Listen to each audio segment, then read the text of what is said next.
Welcome back to this YouTube channel, guys. Next up is another VHS opening release. It is the opening to Jaws VHS from 1997 by Universal Pictures, or Universal Home Entertainment. Originally released in 1995 by MCA Universal Home Video as part of the special collector's edition. This one I'm holding is the 1997 version / reprint, which is a widescreen edition and features new special interviews with the creator of the movie, Steven Hillenburg, and it's digitally mastered by THX for superior sound and picture quality.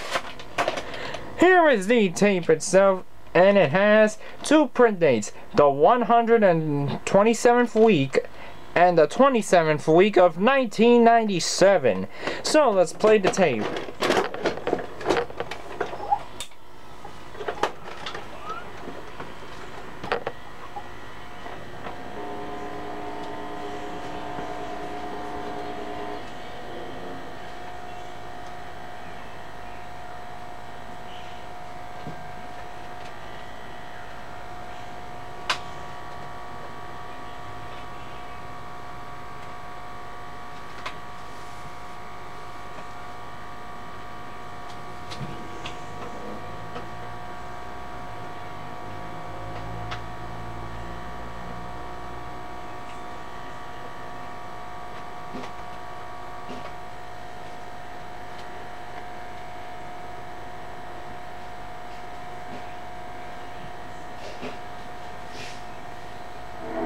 There is a creature alive today who has survived millions of years of evolution without change, without passion, and without logic.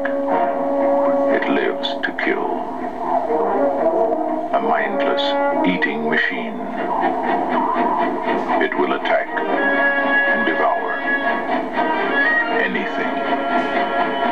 It is as if God created the devil and gave him jaws. Well, when I first hear the word Jaws, you know, I just think of a period in my life when I was much younger than I am right now. And I think because I was younger, I was more courageous, or I was more stupid. I'm not sure which. So when I think of Jaws, I think about courage and stupidity. And I think of both of those things existing underwater. This is Universal's extraordinary motion picture version of Peter Benchley's best-selling novel, Jaws. I had been thinking for years about a story about a shark that attacks people and what would happen if it came in and wouldn't go away, and I hadn't done anything with it really. And then in 1964 I read a story about a shark fisherman off Long Island who caught a 4,550-pound great white shark off the beaches of Long Island. And I thought, wow, what would happen if one of these things came in and wouldn't go away?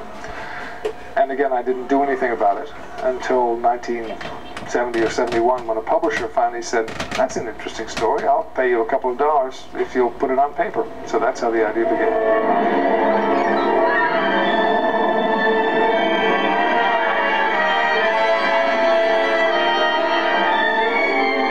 That's a 20-footer. 25. 3 tons on them. And Steven knew even before I was on the picture, obviously, that in order for the picture to work, you had to have a credible villain, and that meant a shark. And there was, you know, a few brief moments when somebody thought they could train a shark in time for the movie. And then it turns out that sharks have no brain to speak of. They're a remarkable collection of reflexes, but no brain that's trainable. So that idea was dropped. And then Joe Alves, the production designer, designed a terrific-looking great white shark, and that was the shark that was built out of latex and steel and rubber.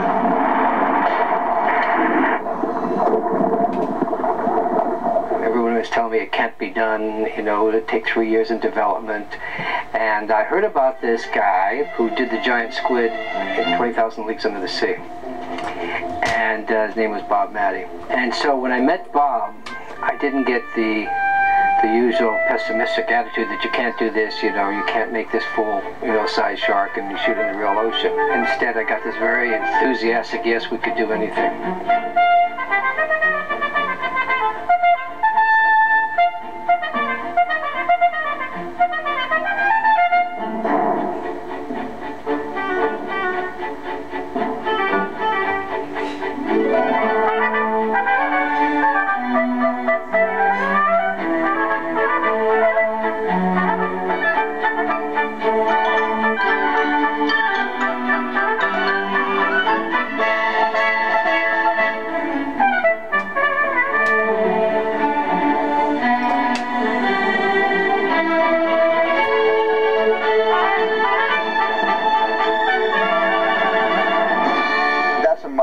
giant shark, and I'm kind of responsible for creating a lot of the bad mouthing about the shark, because the shark was frustrating. It didn't really work all the time. It didn't work hardly at all. I remember in particular being on our barge watching the first shark test, at which time the shark simply sank to the bottom of Nantucket Sound, and we felt that our careers in motion pictures had gone with it. Frogmen were delegated to recover it and to bring it back to the surface.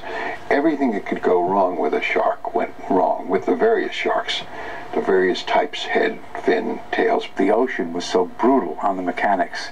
All the pneumatic tubes, all of that special equipment was being dashed and brutalized by the ocean every day. There were all these radio mics all over the island. Were, you know, the universal radio mics. So wherever you were on the island, you could hear the radio mics. And they were always saying, the shark is not working, the shark is not working, repeat, the shark is not working. No matter where you were, and for months. We just waited around. We just waited and waited and waited. This whole system with the barrels, that kept the shark alive. I mean, when those barrels came up, the shark was there. And that really saved us. It saved us, or we'd still be there waiting for the shark to work, really. And then one day, you heard this. The shark is working. Repeat, the shark is working.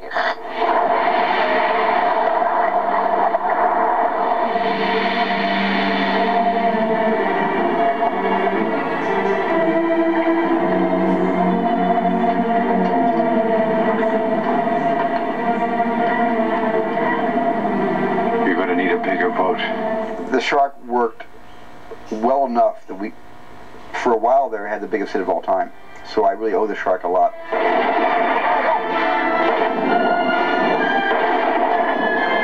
Smile, you son of a bitch!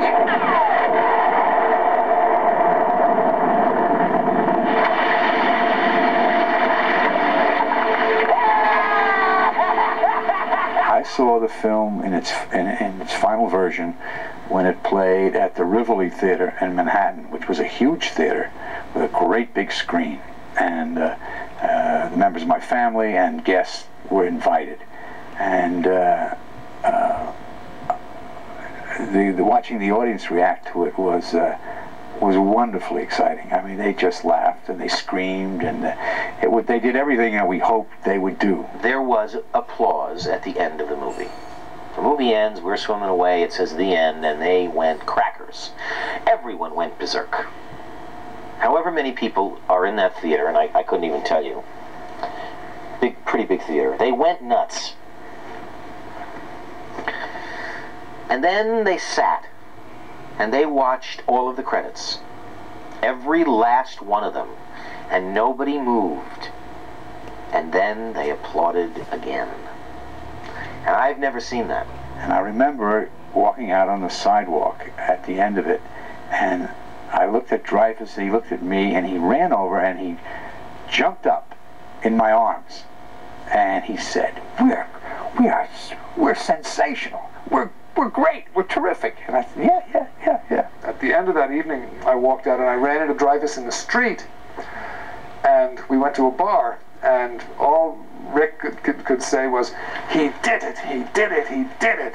And I said, who did it? What are you talking about? He said, Spielberg did it, he did it. It was a hell of a moment. I felt so proud that I was in that movie, and so proud for Spielberg. I was really extraordinarily happy. The numbers were the highest numbers in Universal's history, and the executives were all happy. We were all happy. The audience loved the picture. Jaws went on to become the biggest picture of all times at that time, surpassing the $100 million mark, which had never been done before. It was one of those times, not very often in life, fairly often for Steven Spielberg, when the world was everything was wonderful. We were heroes. We brought it off. The audiences loved it. There was no end to our glory, and our lives were about to be changed.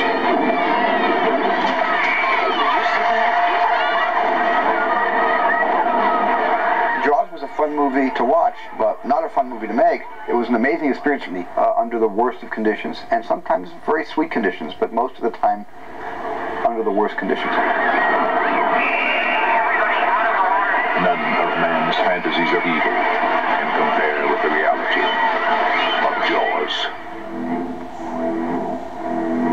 Roy Scheider, Robert Shaw, Richard Dreyfuss. Jaws. See it before you go swimming.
Alright folks, that's gonna do it for the opening to Jaws VHS from 1997.